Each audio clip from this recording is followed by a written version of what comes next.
Hello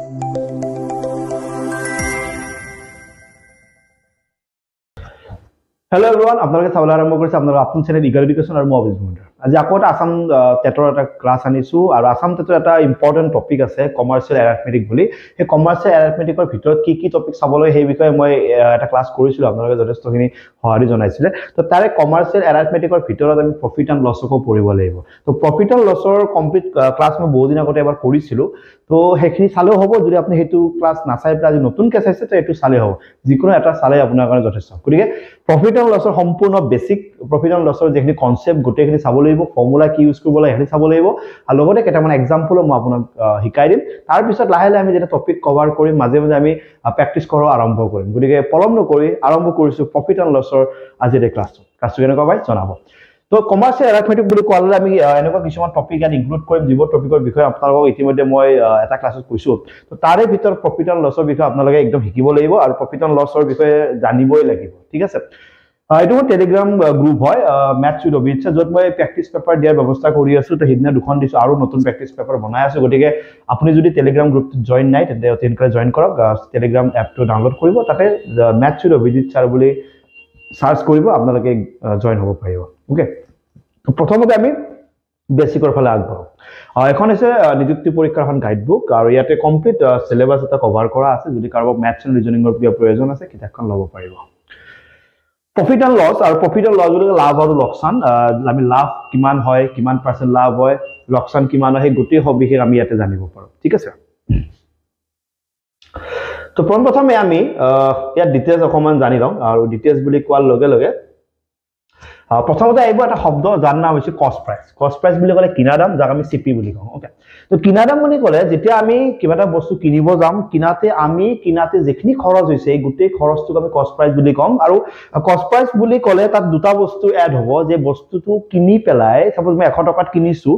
বস্তুটো কিনি পেলাই মই ঘৰলৈ আনোতে সাপোজ এক্সট্ৰা কিবা এটা খৰচ হ'ল, সেইটোও একেলগে কিনা দামৰ ভিতৰতে ধৰিব লাগিব। দ্যাট মিন্স সেইটো কি বুলি কয়, ওভাৰহেড চাৰ্জ বুলি কয়। কেতিয়াবা এনেকুৱা হয় ন, আপুনি 10,000 টকীয়া বস্তু এটা কিনিছে, বাট গাড়ী ভাড়া আপোনাৰ এক্সট্ৰাকে 2,000 টকা গ'ল, গোটেই কিনা দাম হিচাপে কিমান ধৰিব লাগিব, আপুনি 12,000 টকা ধৰিব লাগিব। গতিকে চিপি যেতিয়া আপুনি ধৰিব, কিনা দামটোৰ লগত তাৰ যোন ট্ৰান্সপৰ্টেশ্যনৰ খৰচ হ'ব বা অনা নিয়াৰ যিখিনি খৰচ, সেই খৰচটো আপুনি তাত এড কৰি দিব লাগিব, এইটো কিনা দাম, ঠিক আছে। সেলিং প্ৰাইচ বুলি কোৱাৰ লগে লগে আপোনালোকে জানে বেচা দামৰ বিষয়ে এসপি বুলি কওঁ আমি, শৰ্টকাট এসপি বুলি লিখিলে আমি গম পাব যে মই বেচা দামৰ কথা পাতি আছো। তো এইটো সেলিং প্ৰাইচ বুলি ক'লে আপুনি বেচা দামৰ ওপৰত আমি সেলিং প্ৰাইচ বুলি কম, ঠিক আছে।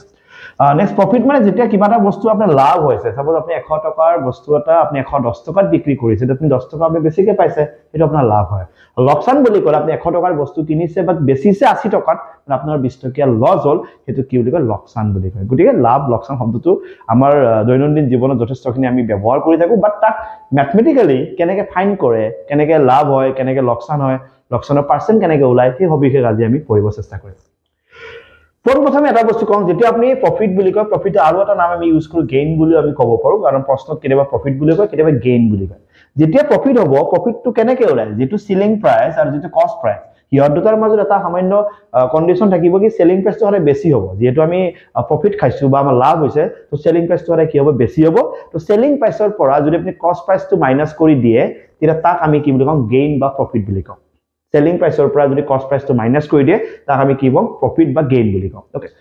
লছ বুলি ক'লে আপুনি গম পাব লছত সদায় কষ্ট প্ৰাইচটো ডাঙৰ থাকে, সেলিং প্ৰাইচটো সৰু থাকে। তো কষ্ট প্ৰাইচৰ পৰা সেলিং প্ৰাইচটো যেতিয়া আপুনি মাইনাছ কৰি দিব, তেতিয়া আপুনি কি পাব, লোকচান বা লছ পাব।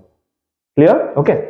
এতিয়া প্ৰফিট বেলেগ বস্তু, প্ৰফিট পাৰ্চেণ্ট বেলেগ বস্তু, দুটাৰ লগত যদি আপোনালোকে খেলিমেলি নকৰে। অকল প্ৰফিট মানে কিমান টকা প্ৰফিট, প্ৰফিট পাৰ্চেণ্ট মিন্স কিমান পাৰ্চেণ্ট প্ৰফিট। ওকে, তো প্ৰফিট পাৰ্চেণ্টটো বেলেগকে ওলাব, প্ৰফিট বেলেগকে ওলাব। আৰু প্ৰফিট পাৰ্চেণ্ট ওলাবৰ কাৰণে আমি প্ৰফিটটো জানিব লাগিব, আৰু প্ৰফিটটোৰ লগত যিটো কিনা দাম, সদায় কিনা দামৰ ওপৰতে আমি প্ৰফিটটো নিৰ্ধাৰণ কৰিম, কাৰণ যিটো দামত কিনিছো তাৰ ওপৰতে নিৰ্ধাৰণ হ'ব, হয় নে নহয়। প্ৰফিটৰ তলত আমি চিপি লিখি তাক যদি 100% পূৰণ কৰে, তাক প্ৰফিট পাৰ্চেণ্ট বুলি কয়। আৰু পাৰ্চেণ্ট ওলাব লাগিলে সদায় 100% পূৰণ কৰি, এইটো আপুনি জানে। তো প্ৰফিটক যদি চিপি দি হৰণ কৰিম, তেতিয়া আমি লগত কিহেৰে পূৰণ কৰিম, 100%, this is called profit percent বা গেইন পাৰ্চেণ্ট। লছ পাৰ্চেণ্ট বুলি ক'লে লছক যেতিয়া আপুনি চিপি দি হৰণ কৰিব, লগতে 100% ইনটু কৰিব, this is called loss percent. যেতিয়া আপুনি লছ পাৰ্চেণ্ট ওলাব দিব, কিমান টকা লছ হৈছে আপুনি চাব, তাক চিপি দি হৰণ কৰিব, তাৰপিছত 100% ইনটু কৰিলে আপুনি লছৰ পাৰ্চেণ্টটো ওলাব পাৰিব। আন্ডাৰষ্টুড এভৰিৱান?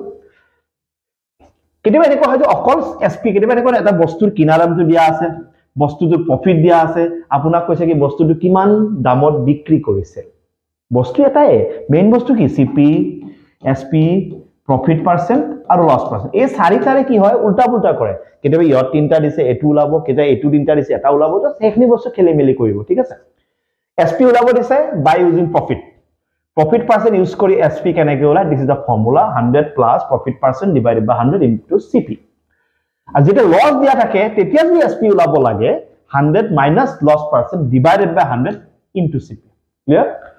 আৰু কেতিয়াবা CP ওলাব লাগিলে চাও SP ওলাবৰ কাৰণে দুটা ফৰ্মেট এটা প্ৰফিট দিয়া থাকিলে SP ওলাব পাৰি লস দিয়া থাকিলে SP ওলাব পাৰি ঠিক আছে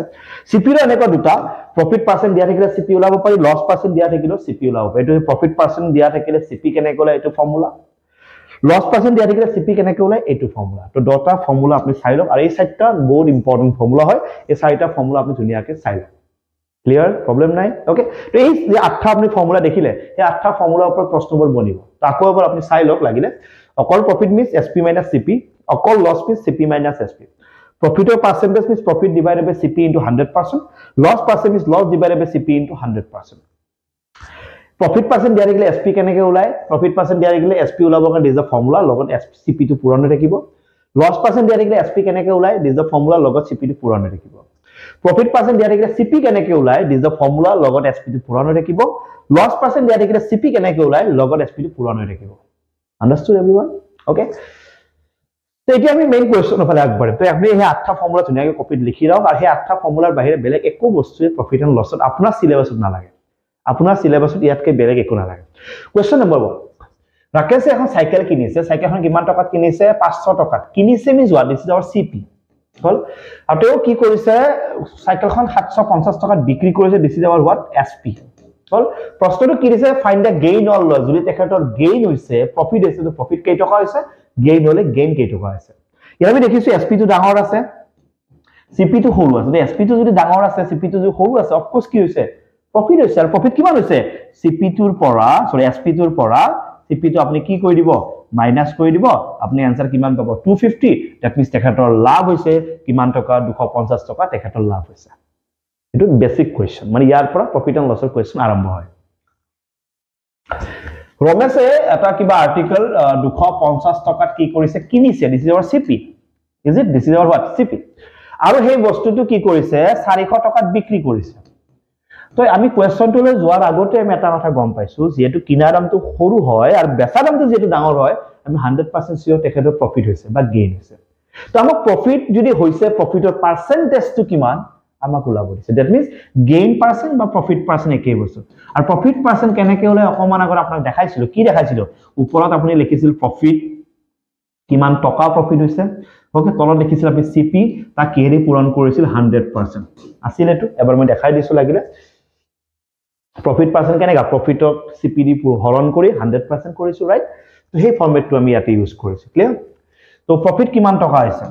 যেহেতু 400 টকা বস্তু এটা 800 টকাত বিক্ৰী কৰিছে তো profit কিমান টকা হৈছে 150 টকা হৈছে হল CP কিমান আছে 250 টকা আছে আৰু লগত কি আছে 100% আছে এটা শূন্য কাটিছো 5 দে কাটিছো 5 বাৰ 5 দে কাটিছো 2 বাৰ 5 দে কাটিছো 3 বাৰ লগত এটা শূন্য 30 আৰু 2 পূৰণ কৰিলে 30 দ্বিগুণ কিমান 60 দ্যাট মিন্স आंसर ইজ 60% তো 60% কোড আছে option B is the correct answer ইয়ালৈকে বুজি পাইছে যদি বুজি পাইছে নেক্সট কোৱেশ্চনটো চাও তো ইয়াৰ পিছৰটো প্ৰশ্ন হলে আমি আগবাঢ়িছো ওকে ৰবিছ ফলা মানুহ এজনে এটা বস্তু কি দিছে দ্যাট মিন্স তেখেতৰ সিপি যোনটো আছিল সিপি টো কিমান আছিল 2700 টকা আছিল ঠিক আছে আৰু সেই বস্তুটো তেখেতৰ বিক্ৰী কৰিছে কিমান টকাত 1800 টকাত বিক্ৰী কৰিছে তো এইটো কন্ডিশন চালে আমি গম পাও তেখেতৰ নিশ্চয় লস হৈছে কাৰণ কিনা দামটো বেছি আছে আৰু বিক্ৰী দামটো কম আছে গতিকে তেখেতৰ যেটো লস হৈছে তো আমি কিহৰ ওলাব লসৰ পাৰ্সেন্টেজটো ওলাব লাগে তো প্ৰথমতে আমি চাই লম তেখেতৰ লস কিমান টকা হৈছে তো তেখেতৰ লস হৈছে ইফালে 2700 টকা ইফালে 1800 টকা 2700 টকাৰ পৰা 1800 টকা গলে ইফালে 7 8 900 টকা তেখেতৰ কি হৈছে লস হৈছে ঠিক আছে না 900 টকা তেখেতৰ কি হৈছে লস কি ওলাব লাগে কি ওলাব লাগে লস পার্সেন্ট তো লস পাৰ্সেন্টৰ ফৰ্মুলা আপোনাক আমি দিছো তো লস পাৰ্সেন্টৰ ফৰ্মুলা দিয়া আছে for loss divided by CP into 100% ফৰ্মুলাটো একেই কেৱল লসৰ জায়গাত লস বহিব প্ৰফিটৰ জায়গাত প্ৰফিট বহিব তো loss divided by CP into 100% তো লস মানে কিমান 900 ডিভাইডেড বাই CP মানে কিমান 2700 ইনটু কিমান 100% দুটা 0 আমি কাটিছো 9 দি কাটিলে 9 3 গুণ 27 9 দি কাটিলে 1 0 0 মানে आंसर কিমান পাইছো 100 ডিভাইডেড বাই 3% তো এনেকা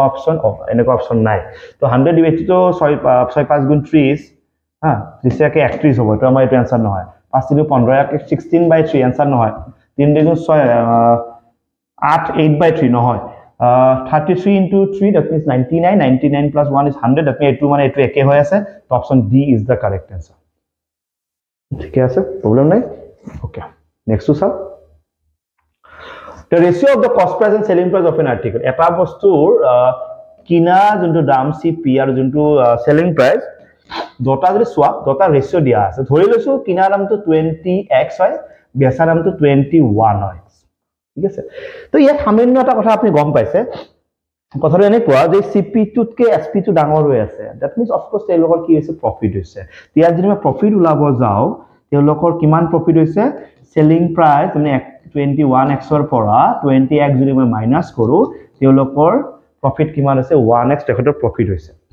এটা প্ৰফিটৰ পাৰ্সেন্ট উলাবলে আমি জানো প্ৰফিটৰ পাৰ্সেন্ট কেনেকৈ উলায় প্ৰফিটৰ পাৰ্সেন্টৰ ওপৰত প্ৰফিট লিখে প্ৰফিট মানে কি 1x তলত CP লিখে CP কিমান আছিল 20x লগত কি কৰিব লাগে লগতে 100 টাকা পাৰ্সেন্ট ইনটু কৰিব লাগে হল x x কাটি গল 0 0 কাটি গল 2 দি 1 কাটিলে কেইবাৰ 5 বাৰ आंसर ইজ 5% কেতিয়াবা এনেক অনুপাত চাইলটো দিব পাৰে গতিকে কোৱেশ্চনটো জেনেকে নহ তুমি ফৰ্মুলাখিনি পুৰা ষ্ট্ৰং কৰা তুমি বিপদত নপৰা মই এটো কথা কৈ আছো তুমি বিপদত 5% অপচন আছে yes option C is the correct answer formula কাটা যে তুমি পুৰা ষ্ট্ৰং কৰি ৰাখা তুমি বিপদত নপৰা গতিকে বিপদত পৰাৰ আগতে ষ্ট্ৰং কৰি ৰাখাই ভাল হল তো বিপদত পৰিব না লাগে ক্লিয়াৰ সবৰে প্ৰবলেম নাই বুজি পাইছে ধুনিয়াকে এজন মানুহে তেওঁলোকৰ যেটো কিবা ঘৰা এটা বিক্ৰী কৰিছে মানে সেলিং প্ৰাইস কিমান 1980 আৰু গেইন কৰিছে গেইন মানে প্ৰফিট পাৰ্সেন্ট দিয়া আছে প্ৰফিট পার্সেন্ট কিমান দিয়া আছে 10% কবলে কিমান টকা কিনিছিল মানে CP উলাব লাগে সব প্ৰশ্নটো আলটিমেটলি কি দিছে যে আমি CP উলাব লাগে by using SP তো মনত কৰা CP ৰ ফৰ্মুলাটো অকমান আগত দিছো কেনেকৈ দিছো বাহিৰত যে SP টো ইনটু হৈ থাকে গম পাইছা তো সেই ফৰ্মুলাটো আমি ইউজ কৰিম ওকে CP উলাব লাগে কি দি এটা লস দিয়া ফৰ্মুলা এটা প্ৰফিট দিয়া ফৰ্মুলা আমাৰ কি দিয়া আছে প্ৰফিট তো profit formula 100 divided by 100 plus profit per cent 100 divided by 100 plus profit percent okay 100 plus profit percent মানে 10 টো লিখিলে হল পার্সেন্টটো দিব না লাগে and profit percent equal to 10% মানে profit equal to 10 okay let's say এনেকা কন্ডিশন টো লৈছো so simplify কৰা এটো 100 এটো 110 আৰু SP মানে কিমান দিয়া আছে 1980 শূন্য শূন্য কাটিছো 11 দি যাব নেকি অপচন চাই লম ওকে অপচনত যদি দশমিক নাই তো 11 দি যাব 11 1 গুণ 11 8 থাকিল 88 11 1 গুণ 88 লগত কি আছে শূন্য 180 আৰু 10 মিলি পেলাই কিমান হ'ব 18 দুটা 0 18 দুটা 0 তো option A is the correct answer option A is the correct answer বল প্ৰশ্নটো ভালদৰে পঢ়াৰে পঢ়ি চাবা যে হুদিছে কি আৰু কি বস্তু গিভেন কৰা আছে এই দুটা সবতকে ইম্পৰ্টেন্ট মানে কি হুদিছে আৰু কি বস্তু গিভেন কৰা আছে দুটা বস্তু বুজি পালে আমাৰ কাৰণে হেল্প হৈ যায় ঠিক আছে তো কোৱেশ্চনটো এবাৰ কি দিছে চাও এজন মানুহ এটা বস্তু কিনিছে আপনি আমাৰ CP দিয়া আছে CP কিমান দিয়া আছে 96 আৰ বিক্ৰি কৰাতে তেখেতৰ যোনটো প্ৰফিটৰ পাৰ্সেন্টেজ কিমান 12.5% হয় না আৰু উলাব লাগে সেলিং প্ৰাইস দ্যাট মিন্স আমি SP উলাব লাগে তো SP ৰ আমাৰ দুটা ফৰ্মুলা আছিল এটা ফৰ্মুলা আছিল CP টো ফিক্স থাকে এটা ফৰ্মুলা আছিল লস পাৰ্সেন্ট ইউজ কৰিব লাগে আৰু এটা ফৰ্মুলা আছিল প্ৰফিট পাৰ্সেন্ট ইউজ কৰিব লাগে তো প্ৰফিট পাৰ্সেন্ট ইউজ কৰা ফৰ্মুলা কি আছিল 100 plus profit percent means 12.5 divided by 100 ঠিক আছে এই দুটা প্লাস কৰিলে কিমান 112.5 ডিভাইডেড বাই কিমান 100 আৰু CP মানে কিমান টকাত কিনিছিল 96 হল আৰু যদি তুমি ভাবা এই পইণ্টটো গুছাই দিব পাৰা এই পইণ্টটো যদি গুছাই দিয়া তেনে তলৰ এটা আকৌ শূন্য বাঢ়ি যাব হল তো বাকিখিনি ক্যান্সেলেশন কৰি উত্তৰটো ক'ব লাগে কিমান উলাই পাৰিবা ক'ব উত্তৰটো কিমান উলাই ক্যান্সেলেশন কৰিব লাগিব ওকে কাটাকাটি কৰিবলৈ তুমি ক'ব লাগিব আনসাৰটো কিমান উলাই প্ৰবলেম নাই কাৰো ঠিক আছে ধুনীয়াকৈ বুজি পাই আছা হ'ব ওকে তো নেক্সট কোৱেশ্চন চাও তো কোৱেশ্চনবোৰ মেইনলি প্ৰতিটো কোৱেশ্চনৰ বাক্যবোৰ বদলি থাকে কিন্তু ওভাৰঅল ইহতে এটা ফৰ্মুলাতে গৈ আছে গতিকে ফৰ্মুলা কাটা যদি ভালদৰে মনত থাকে প্ৰফিট অন লসটো বেলেগ নাই কাৰণ প্ৰফিট অন লস যদি ভালদৰে চাম আপ টু ক্লাস 8 লৈকে আছে বা 8 ৰ কিতাপত ভালকে আছে 9 ৰ কিতাপত নাই বুলি ক'ব লাগিব কাৰণ ৰিভিজন বুলি এটা পাৰ্ট আছে গতিকে মেইন টপিক হিচাপে প্ৰফিট এণ্ড লছ 9 তো নাই মেইন টপিক হিচাপে প্ৰফিট এণ্ড লছ ক্লাছ 10 তো নাই গতিকে তুমি ক্লাছ 8 ৰ যেটো ফৰ্মুলা সেই ফৰ্মুলাখিনি ভালকৈ মনত ৰাখিব লাগিব ওকে এটো কোৱেশ্চন চোৱা এটা বস্তু বিক্ৰী কৰিছে 5% প্ৰফিটত মানে প্ৰফিট পাৰ্সেন্ট কিমান দিয়া আছে 5% আৰু ৰেশিও অফ সেলিং প্ৰাইস এণ্ড কষ্ট প্ৰাইস সেলিং প্ৰাইস আৰু কষ্ট প্ৰাইসৰ যেটো অনুপাত সেই অনুপাতটো বিচাৰিছে কোনটো হ'ব প্ৰফিটৰ পাৰ্সেন্টেজ কিমান আমি 5% বুলি দিয়া আছে আৰু সেলিং প্ৰাইস আৰু কষ্ট প্ৰাইসৰ যেটো অনুপাত সেই অনুপাতটো ওলাবলে তো আমি জেনাৰেলি আমাৰ হাতত যিকৰা মেইন ফৰ্মুলা আছে এই ফৰ্মুলাগত আমি ইউজ কৰি আছো কেতিয়াবা এনেকুৱা টাইপৰ হ'ব ডাইৰেক্টলি ফৰ্মুলাটো যদি ইউজ নহয় তো আমি তা ইনডাইৰেক্টলি আমি বেলেগ নিয়মটো কৰিব যাব লাগিব পাৰে ঠিক আছে বেলেগ নিয়মটো আমি কৰিব যাব লাগিব পাৰে গতিকে এটা বস্তু মনত ৰাখিবা সো আমি প্ৰফিট পাৰ্সেন্ট দিয়া আছে প্ৰফিট পাৰ্সেন্ট যদি দিয়া থাকে তো জেনাৰেলি প্ৰফিট পাৰ্সেন্ট যদি আমি ওলাব যাও তো প্ৰফিট পাৰ্সেন্ট আমি কেনেকৈ ওলাও আমি ওপৰত লিখো প্ৰফিট ডিভাইডেড বাই কি লিখো সিপি ইনটু 100 এটো হৈছে প্ৰফিট ওলোৱা নিয়ম ওকে ক্লিয়াৰ প্ৰফিট পাৰ্সেন্ট দিয়া আছে আমি ৰেশিও অফ সেলিং প্ৰাইস এণ্ড কষ্ট প্ৰাইস টো ফাইন্ড কৰিব লাগে ওকে তো কেনেকৈ কৰিম ওকে তো প্ৰফিট পাৰ্সেন্ট ফৰ্মুলা কিন্তু এটো ফৰ্মুলা দি আমি কিবা কাম আইব নেকি আমাৰ কাম নাই তো আমি এটা কাম কৰো ডাইৰেক্টলি যেটো ফৰ্মুলা ইউজ হোৱা নাই তো আমি এটা কাম কৰো ইয়াৰ আমি সিপি তো না জানো এসপি না জানো ওকে তো এটা কাম কৰো আমি সিপি তো ধৰি লম সাপোজ x সিপি তো আমাৰ হাতত থাকব x থাকিলে প্ৰফিট পাৰ্সেন্ট আমাৰ হাতত আছে 5% ওকে এতিয়া যদি আমি এসপি উলাব যাও আমি জানো যে আমাৰ হাতত এসপি উলোৱা এটা ফৰ্মুলা আছে by using profit percent okay SP উলোৱা এটা ফৰ্মুলা আছে বাই ইউজিং প্ৰফিট পাৰ্সেন্ট অকমান আগত কৰিছো 100 plus profit per cent divided by 100 into সিপি তুমি সেলিং প্ৰাইস টো উলালা 100 প্লাস প্ৰফিট পাৰ্সেন্ট কিমান আছে 5 ডিভাইডেড বাই কিমান 100 ওপৰত আছে 105 তলত আছে 100 আৰু সিপি মানে আমি কি ধৰিছিলো x ধৰিছিলো উপায় নাই যেটো ডাইৰেক্ট ফৰ্মুলা কাম কৰা নাই তো এখন কাটাকাটি কৰা 5 দি দুইবাৰ 5 দি একবাৰ 5 দি দুইবাৰ লগত শূন্য তো কাটাকাটি কৰিলে 21 ৰ লগত x টো থাকিব তলত কি থাকিব 20 মানে আমাৰ সিপি টো পাই গলো এসপি পাই গলো উলাব কি লাগে আমি কৈছে কি সেলিং প্ৰাইস আৰু কষ্ট প্ৰাইসৰ কি লাগে ৰেশিও মানে এনেকুৱা ন সেলিং প্ৰাইস আৰু কষ্ট প্ৰাইস দুয়োৰে কি লাগে ৰেশিও তো সেলিং প্ৰাইস তুমি পালা কিমান পালা 21x by 20 সিপি তুমি কিমান ধৰিছিলা x ধৰিছিলা তুমি চাগে জানা এনেকুৱা বস্তু কেনেকৈ ভাঙে 20 দি ইয়াকো ইনটু কৰা ইয়াকো ইনটু কৰা 21x আৰু ইয়াক ইনটু কৰিলে 20x হৈ গল ইয়াৰ x টো কাটি গল অকল কোন থাকিলে 21:20 this is our result okay আৰু সো হানে মনত ৰাখিবলে সেলিং প্ৰাইস টো আগত আছে কাৰণে মই এসপি টো আগত দিছো কষ্ট প্ৰাইস টো পিছত আছে কাৰণে সিপি টো কেতিয়াবা এনেকৈ উঠে ন কষ্ট প্ৰাইস টো আগত দিব সেলিং প্ৰাইস পিছত দিব সিপি টো আগত লিখিবা এসপি টো পিছত তেতিয়া কিন্তু ৰেশিওটো উল্টা হ'ব হাবনা তেতিয়া মোৰ সেলিং প্ৰাইস টো আগত আছে কাৰণে এসপি টো আগত আছে 21:20 ওলাইছে এনেকৈ ইয়েস তো দুটা অপচন দিয়া আছে এটো দিয়া আছে এটো দিয়া আছে গতিকে হাবদান প্ৰশ্নটো যদি এসপি আগত তো এসপি আগত আহিব প্ৰশ্নটো যদি সিপি আগত সিপি আগত আহিব সিপি আগত আহিলে এটো উল্টা হ'ব এসপি আগত আহিলে এটো হ'ব গতিকে দুটা অপচন তোমাক দিয়া আছে কনফিউজ কৰিবৰ কাৰণে তো option C is the correct answer বুজি পাইছা প্ৰফিট এণ্ড লছ কিবা টান লাগিছে প্ৰশ্ন প্ৰেক্টিস কৰিম বিভিন্ন ধৰণৰ প্ৰশ্ন ওলাই থাকিব আৰু একদম যেটো বেসিক যেটো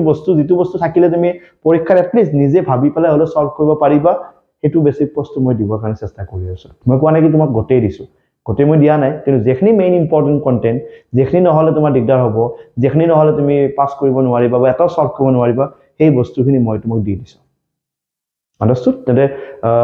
পিছত কি টপিক আনো চাই লম এটো টপিক যদি বুজি পাইছা তেন মই নতুন টপিক ৰেডি কৰি আছো তো তোমালোকে আহিব লাগিব ঠিক আছে তো গটে ফৰ্মুলাখিনি তুমি দেখিছা আকৌ সুবিধা হোৱা নাই গটেখিনি আকৌ এবাৰ দেখাই দিছো তো গটে ফৰ্মুলাখিনি আছে গতিকে গটে ফৰ্মুলাখিনি ভালকে চাই ললে হ'ল ফৰ্মুলাখিনি ভালকে চাই লও তোমাৰ বিশেষ অসুবিধা নাই হ'ব তেন লগ পাম এটা নতুন ক্লাছত তেতিয়ালে চাই থাকিব আপোনালোক আপোন channel Eagle Education thank you so much love you all take care bye bye thank you so mass